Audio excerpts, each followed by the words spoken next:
Hello and welcome to week 9 where we'll be talking about data collection. Okay, so we've just finished working on getting to good evaluation questions.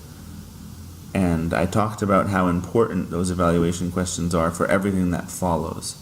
Well, the first thing to really follow from your stage at which you develop the good evaluation questions is to try to figure out how you're going to gather data that will then serve to respond to or to answer those evaluation questions. So this table is pretty helpful. The columns do sort of blend into each other a little bit, so don't panic or worry or get stressed out if you feel like you're writing the same thing, say in how it's defined and what does it look like. There are subtle differences, but if the differences fade away a little bit, it doesn't really matter that much. The main point of this table is to help you take that EQ. Obviously you'll need if you're actually filling out this table, you'll need a bigger cell than just that one small cell under EQ, because you'll actually write your entire evaluation question there. How to get from that question to a plan for measuring it or observing it or collecting data on it in some way. So for each EQ, there's at least one construct or variable, as we talked about last week, the key idea, the basic concept that is at the heart of that question. Most EQs have at least two, so in that case you could repeat the EQ twice or just leave the second row blank in the EQ column and write the construct, write the first construct in the first row, the second construct in the second row, because it is likely or expected that each construct will need its own data collection approach, or at least data. You need to pay attention to how you're going to get data on each construct. So then going along the row, for each construct, say you've identified a construct like youth interest in science. Maybe you're running a 4-H after-school program in a STEM type of area, and one of your goals, among others, is to increase the youth's interest in science. So maybe you came up with an evaluation question like, after participating in the program, do youth display interest in science, or are youth interested in science? Okay, well, so you know what participation means for the most part, although if it was it's identifying a construct is not that easy. So say you pick one construct, which is participation. How is it defined? Well, somebody could say, okay, participation is if a young person came one time. But there's literature and research in 4-H that talks about a specific number of hours or contact hours that a young person needs to have to really benefit from the program. So maybe that constitutes participation. Or maybe you know that each session is different and brings something unique to the table, so that participation really constitutes being there for all of the 6 sessions or all of the 7 sessions. That is actually to be determined. That is up to you, but should be based on some background in the literature or some theoretic grounding as to why you're defining the construct that way. Then youth interest in science is another construct. It's probably the primary construct in this EQ. Well, then how do you define that? You write down youth interest in science, but then how is that defined? Again, you could turn to the literature. There's lots and lots and lots that's been written about what youth interest in science looks like, but maybe within your context, whether it's cooperative extension or some other outreach program, maybe there's a particular way that you define that construct, and this is where you can represent that. And then just in everyday language, ask yourself, what does it look like? How would you know it if you saw it?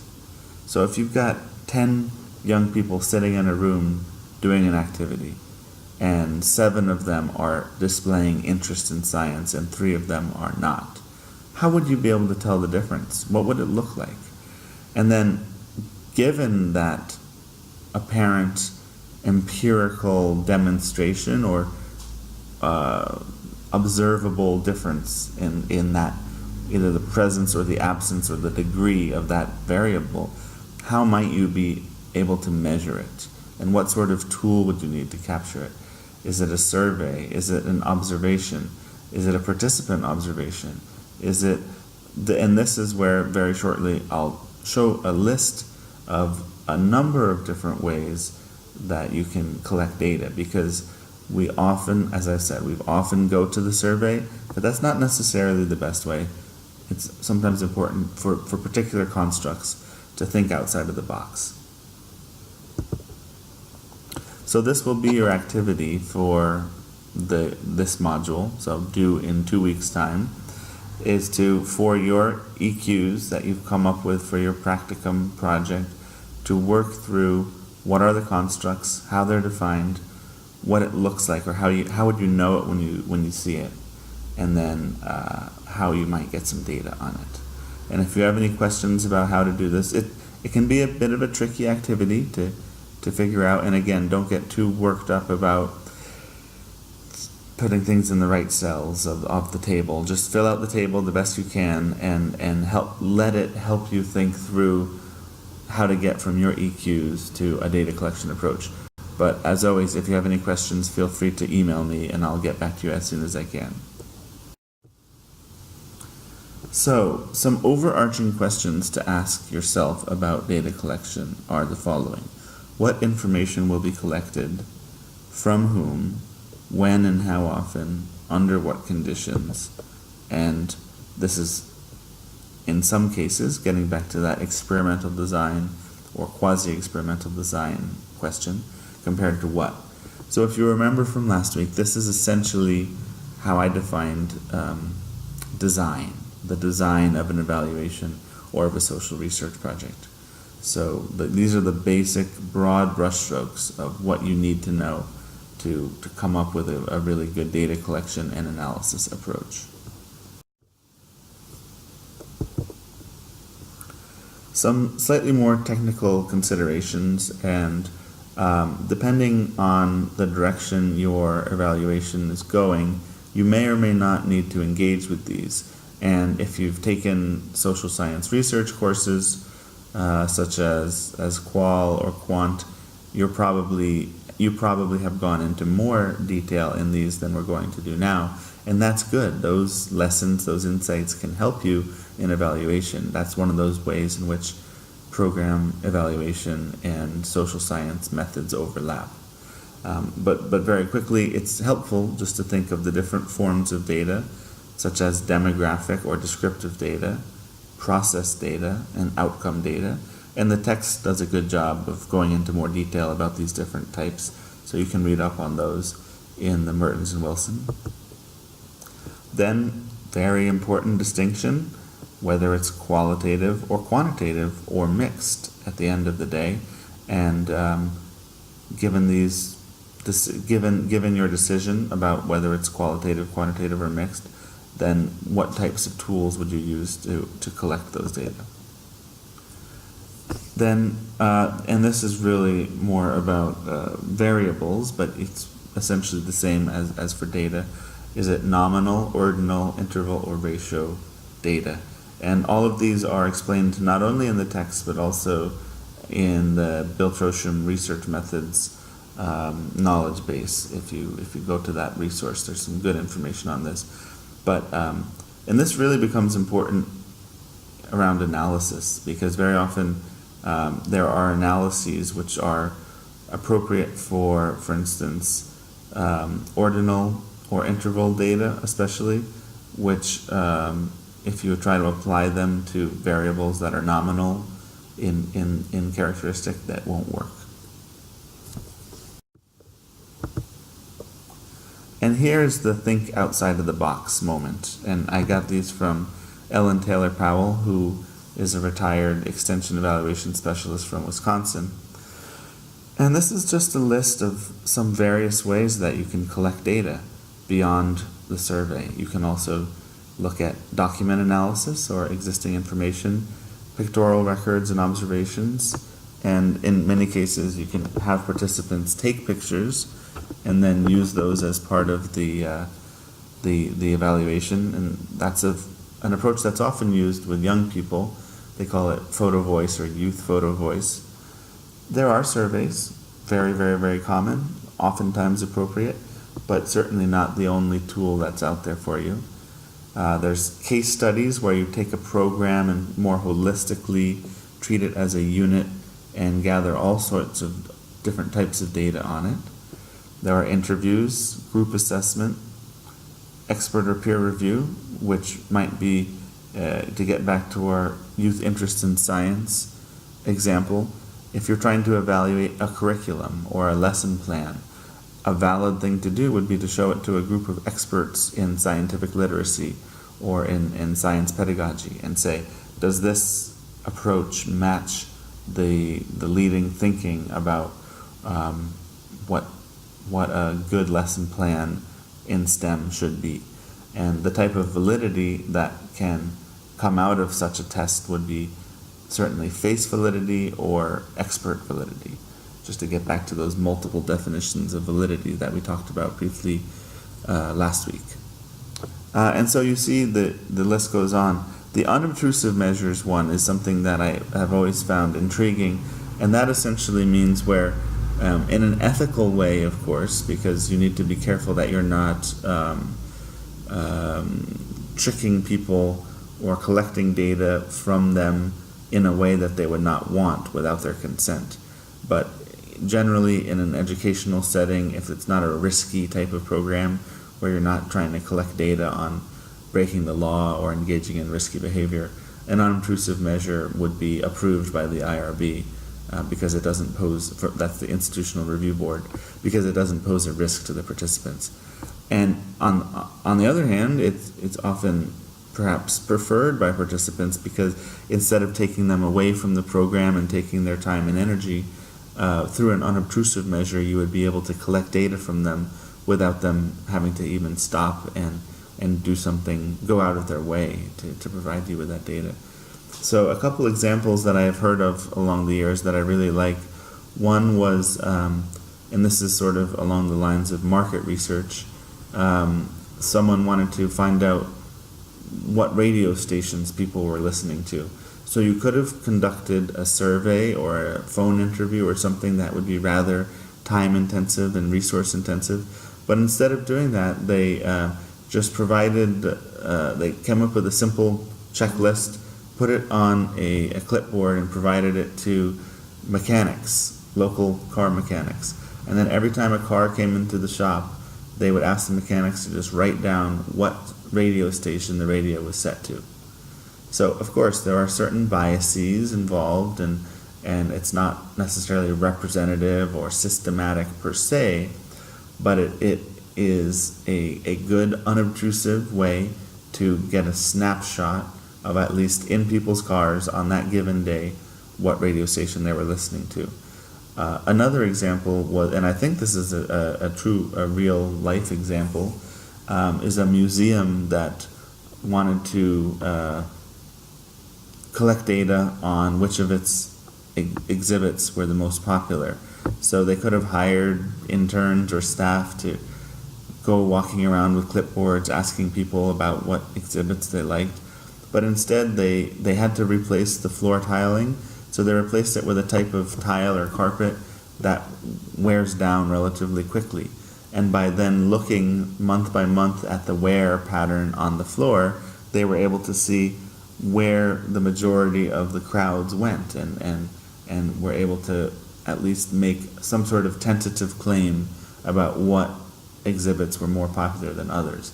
Of course, again, there are other biases that can come in, like it might appear that the exhibits near the bathrooms or the gift shop are more popular when really there was just more traffic going that way for other obvious reasons. So,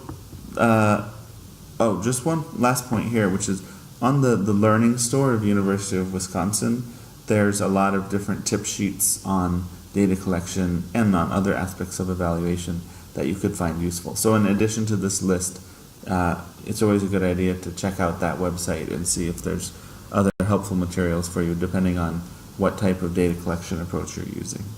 Same for Better Evaluation. Better Evaluation, the website, would have a lot of information on these many different data collection approaches as well.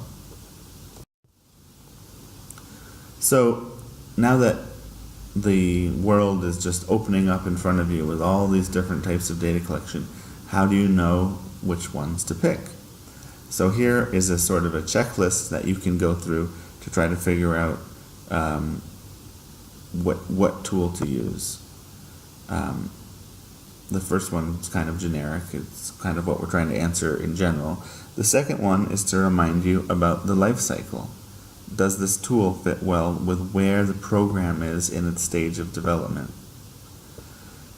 Is the tool appropriate for the sample group? I heard a real-life evaluation story about an environmental education program which took place outside, and the researcher who was charged with doing evaluation of the project wanted the young people to complete a 12-page survey after the program as a post-survey, pencil and paper survey.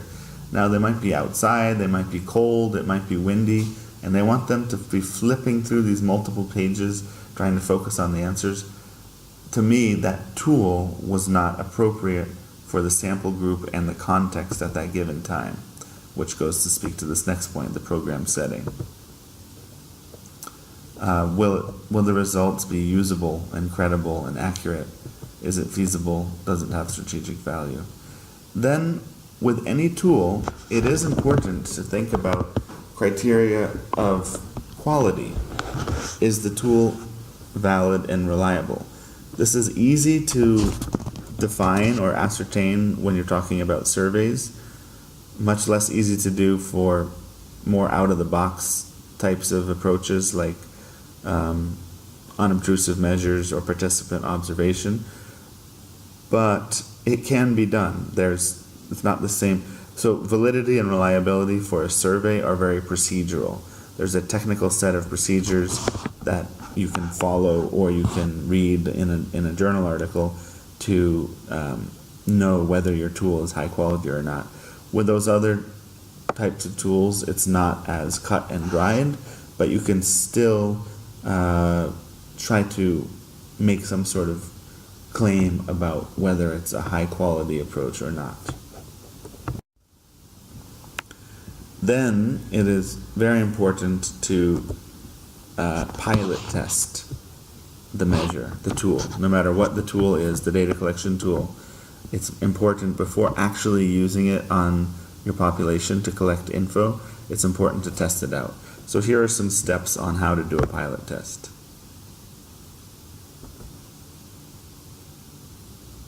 And here this would be meaning to discuss their experience in taking the tool. So if you were pilot testing the 12-page survey in the forest after the environmental education program, you go out and actually really try it, like real life, and then ask the kids, what was it like filling out the survey? And they'll say, well, it was hard to focus on because it kept blowing away.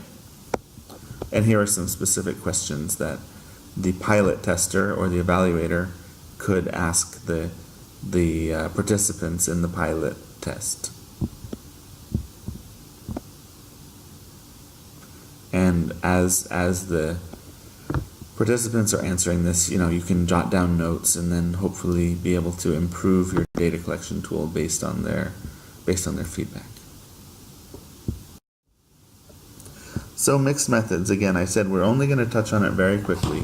A few points here. One is that it is an increasingly popular approach to both evaluation and social research. People define it differently, but generally it means a study where there is some collecting and analysis of numerical or quantitative data and some collecting and analysis of qualitative data, which could be text, images, impressions, words, whatever. And that those two mix in some way. We touched on this last week into in the sense of the different typologies or designs of mixed methods. So that's an important consideration to keep in mind. And just one last thing is, and a few of you have mentioned this in your writings throughout the weeks, and that's the question of the paradigms. So if you're doing, like we saw examples of in the text, one of the earliest examples we read about in the Mertens and Wilsons was that quasi-experimental design that also had a qualitative or interview type component. So are you just mixing data, or are you also mixing paradigms and worldviews? If you are mixing worldviews, what does that mean for the different assumptions?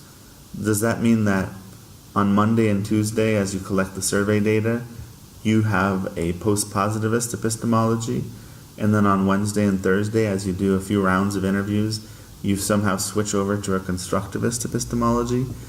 These are very difficult questions that I've been asking leaders in the field about for a few years. And in fact, Donna Mertens herself and I have been having a very interesting discussion lasting over the last couple of years about this. I hope to one day write it up into an article if I can ever find the time.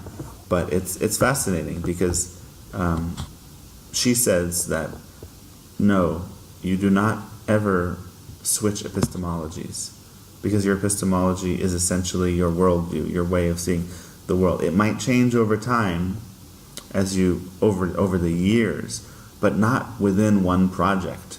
But then a close friend and colleague of hers, Charlene Hess-Bieber, who's a professor of mixed methods and feminist methodology and education research at Boston College, says the contrary. She says, no, if you're doing the survey in the morning, then you're a post-positivist, and then if you're doing phenomenological deep interviewing in the afternoon, then you become values-based or constructivist or what have you, and you can shift your epistemology and your ontology as you put on different methodological hats. So the point of that whole rant is just to say that when you are using mixed methods, I think it's important to take some of that into account, to keep it in mind. Even though there's no clear answer, I think it's good if at least you're aware that when I'm mixing two different types of data, I'm also mixing paradigms, and that's worth thinking about, okay, how am I mixing those paradigms? What does it mean for me? Okay, so now to surveys, which again are the most ubiquitous, most widely used approach to data collection. They are not bad in any means, although some of them are bad, and we're going to wrap up this week by looking at some what's wrong with that question surveys, where there's surveys with lots of flaws. And because I'm sure every single one of you has had to sit through filling out a bad survey, where because all of you to some extent are evaluative thinkers, where you're critically thinking, especially now that you're taking this course, I hope. And as you read the items or the questions on the survey, you're thinking, wait, this could mean this, or this could mean this. And since it could mean two different things, I don't know what they mean, I don't know what to answer. Or this whole section doesn't apply to me. It's asking about a part of the program that I didn't participate in. So I'm frustrated, I'm just going to skip through to the end. Or there are typos, or the response options don't grammatically or logically match the stem of the question. All sorts of problems. So surveys are not bad in and of themselves. They may very well be the best way for you to get at your construct, and they might be the most feasible and practical.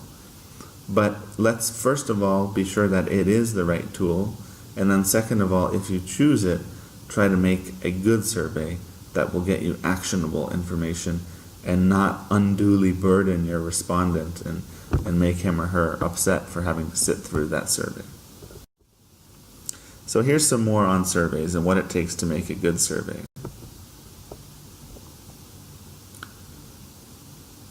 So, like I already said, I'm sure you have experienced survey fatigue where it feels like there's surveys coming at you all the time. And I know many of you who pass out surveys after your programs feel kind of guilty that you're having your people do it because they're tired, or they did it last week and why are they doing it again. So you want to evaluate, but you're not sure if just handing out paper surveys or online surveys after every program is really the way to go. So some things that drive us all crazy about surveys.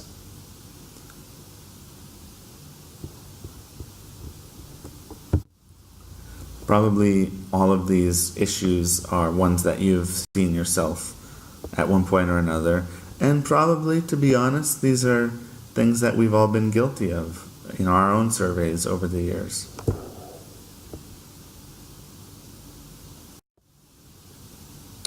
So here are the 4 golden rules for survey design. Respect the person filling it out. Mind your EQs, meaning be sure that the things that you're asking, the items, the questions that you're asking on the survey actually have some bearing, some relationship to your EQs. Because if not, why are you asking them? And then similarly, the 3rd golden rule is to plan ahead, to look ahead. You're asking all this great stuff. Wouldn't it be interesting to know if the respondents prefer watermelon on Tuesdays or on Wednesdays? Okay, I don't know what your EQ related to that would be, but moving forward, how are you going to analyze that data? How are you going to glean any interesting or helpful conclusions from that data? And then lastly, pilot test, which we've already touched on.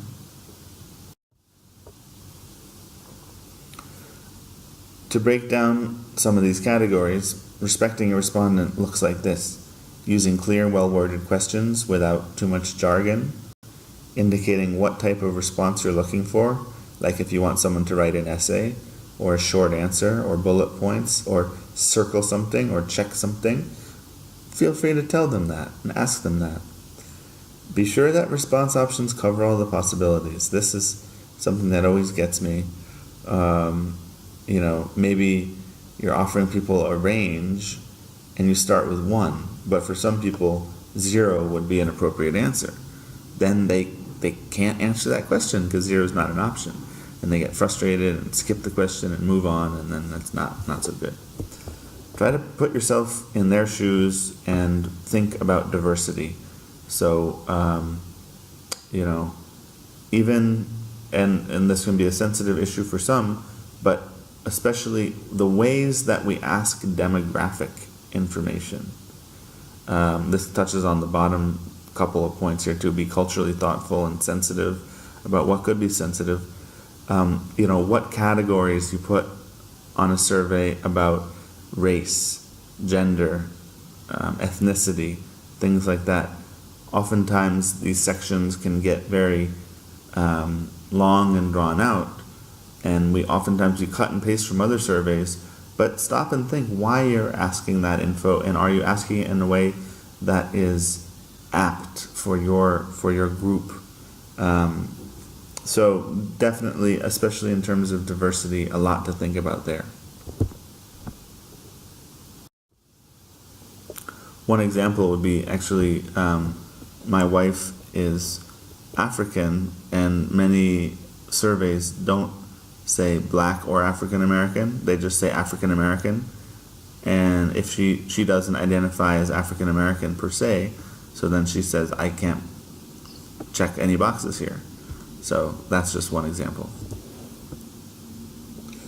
And all of this is not just semantics, it's about getting you high quality data that you can use. So this I already mentioned, but here's a little bit more detail about it. I think to be really thorough, you should, if you take a survey, you should be able to go through with a highlighter or a pen, and for each item, write down in the margin which one of your EQs, your evaluation questions, is this question going to help you answer. And if you have even one question that doesn't map onto one of your EQs, You have to seriously ask yourself, why are you putting it on the survey? What is it going to help you answer? And then lastly, think about how they're phrased. If you want to know about people's perceptions of the program, and you're asking a question, did you like the program? People are going to say yes or no, probably. They might say maybe or I don't know. But they're not going to tell you their perceptions of the program. So, other than just that very basic yes or no. So be sure the items, the questions in the survey are phrased in a way that will really help you respond to your EQs. Again, for the purposes of getting high quality, useful, credible data. Then this is a little bit more detail on that third golden rule about the types of data you'll get and how you're going to analyze them.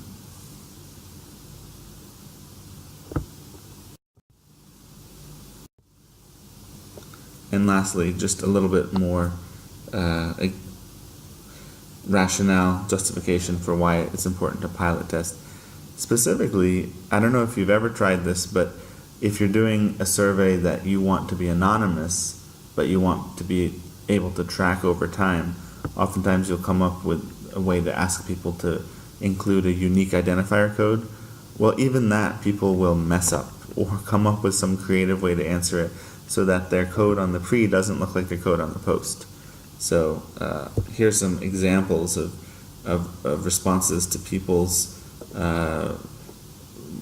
responses to this request for a generation of a unique identifier code.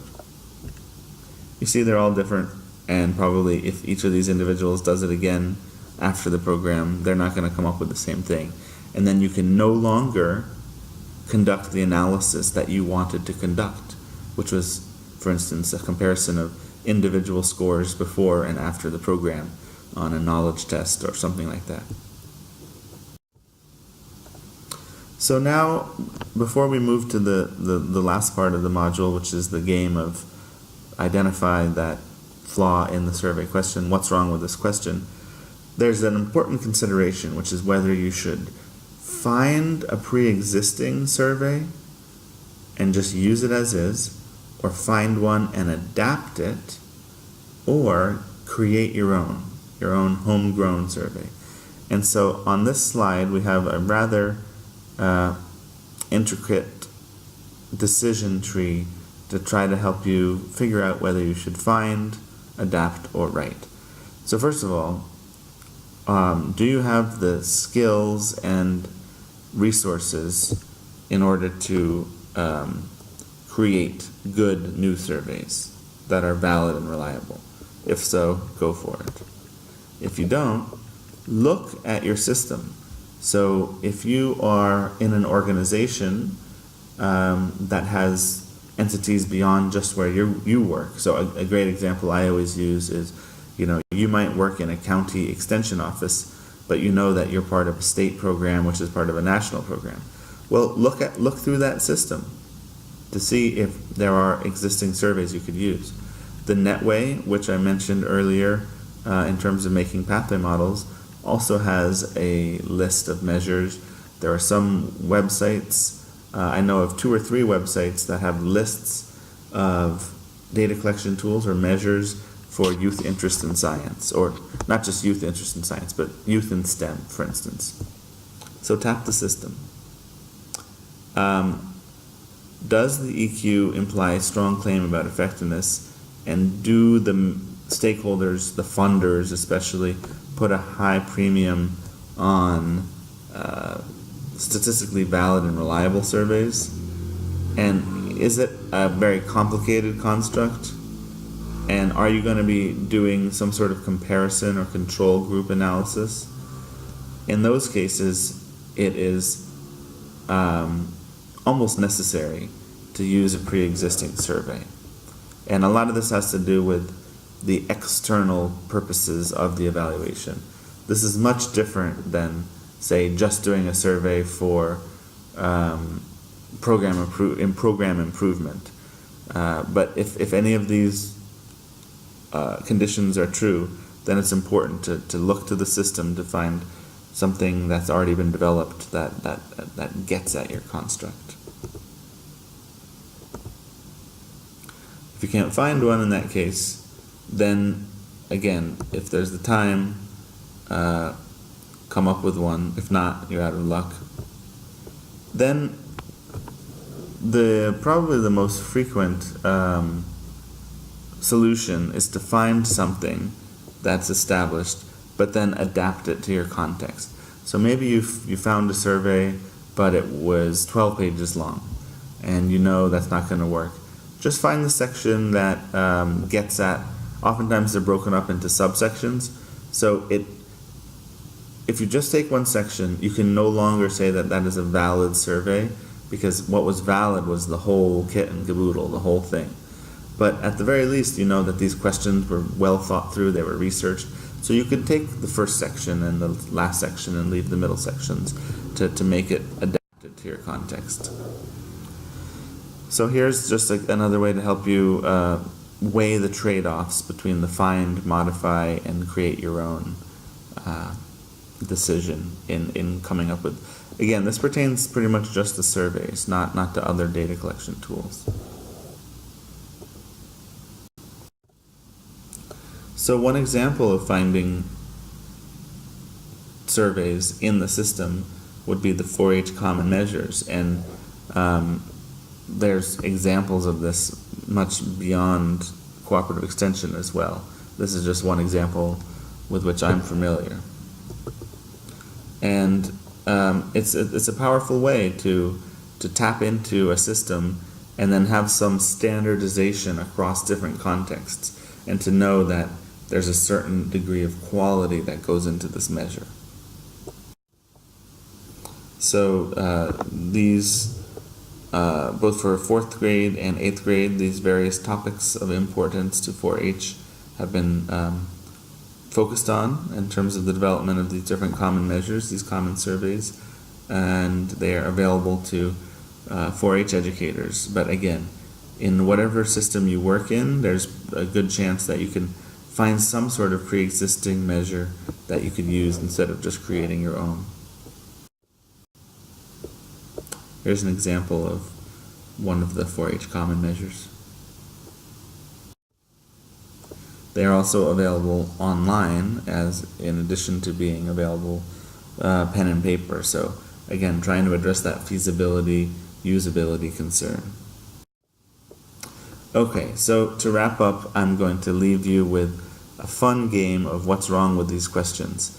So I'm going to slowly scroll through them, and you can read them on your own, and just before I advance the slide, try to, in your own mind, pick out one or two things that's wrong with each question. And then this will just get you practicing those good survey writing skills. And if I go too fast, the PowerPoint will be up on Canvas as a PDF, and you can take it to a party and liven things up by playing what's wrong with these questions at your next party. Okay, only partially kidding. Depends how much of an evaluation nerd you are. So without further ado, here's a quick round of what's wrong with these questions.